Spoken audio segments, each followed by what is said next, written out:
ई देखा गीत एकदम नई नई है। रितेश पांडे गौलन कैसे बेरी बेरी टाट का करेला बदनिया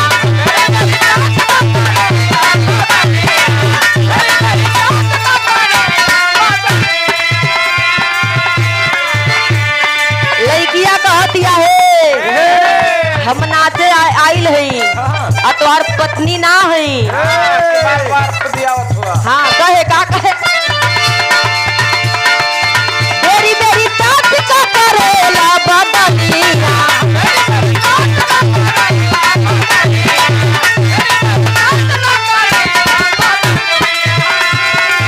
ना तोहर कनिया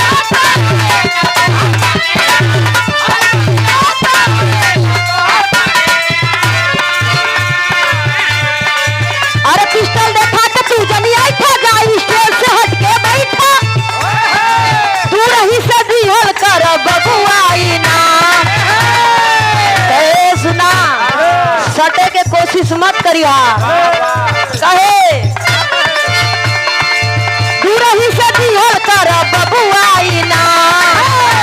लइकवा कहे आइल बाड़ू नाचे सहार का सारा आइल बाड़ू नाचे सहार का सारा सुनाए हमर जान इहा टाटा से बेची मिली सकला के दाम सारा सुनाए हमर जान इहा टाटा से बेची मिली सकला के दाम।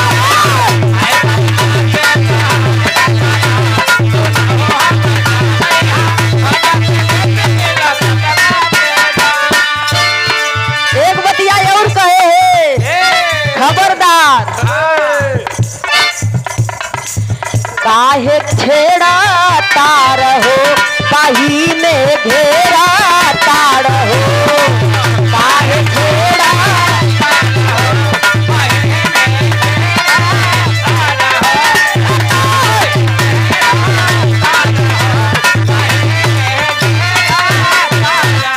कहे सुना तुम्हारी आदत ठीक नहीं खे सुधार लिया काहे छेड़ा तार हो पाही में घेरा तार हो पैसा हो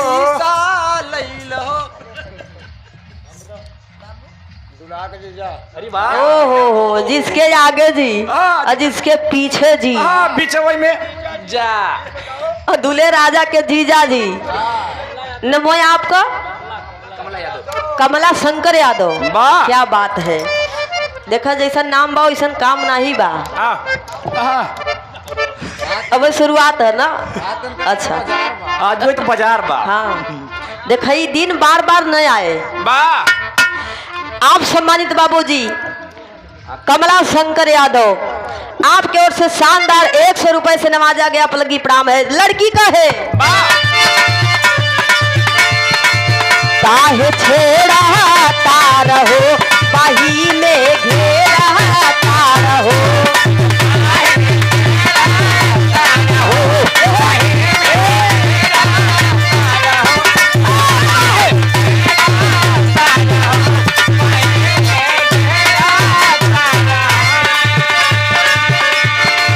पैसा देवे के बहाने से फेरा ताड़ हो पैसा देवे के बहाने हमके फोड़ा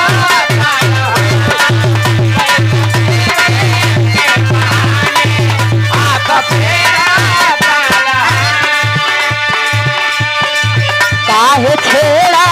तार हो पाही में घेरा ताड़ हो पैसा देवे के बहाने हाथ फेरा ताड़ हो लइकवा कहे इतना नखरा मत देखावा नहीं फिर आए बुना कहे इतना नखरा देखबू हो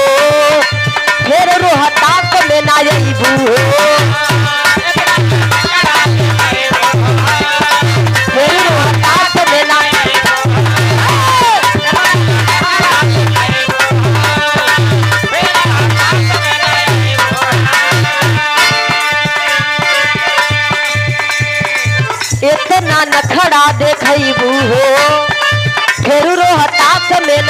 जईबू हो लइकिया कहे तोहर चली ना दादागिरी जबरी छदन हमरा भीरी साइड से अपन देखावता मजा कदर से अरे तोहर चली ना दादागिरी अपन कहे तोहर चली ना दादागिरी जबरी सदन हमरा भीरी साइड से अपन देखावता मजा कवा कहे आइल बाड़ू नाचे सहार का सारा सुनाए हमर गान इहा साता के देखी मिली सकला के दान सुनाए हमर गान इहा साता के देखी मिली सकला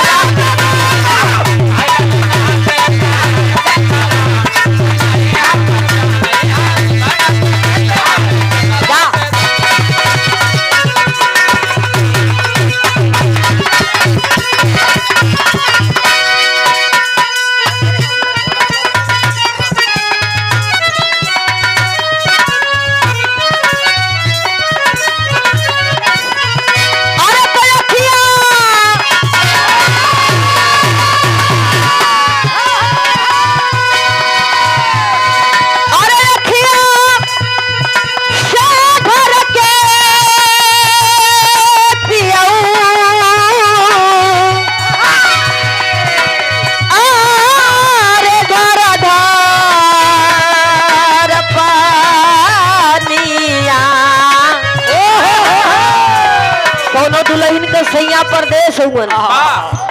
उ दुल्हनिया फोन करके अपना सैया से कहे का कहे अरे तखिया से घर के पियऊ अरे घर घर पानिया अरे माटी में मिलल जाता हरे मटिए में मिलल जाता चढ़ली जवानी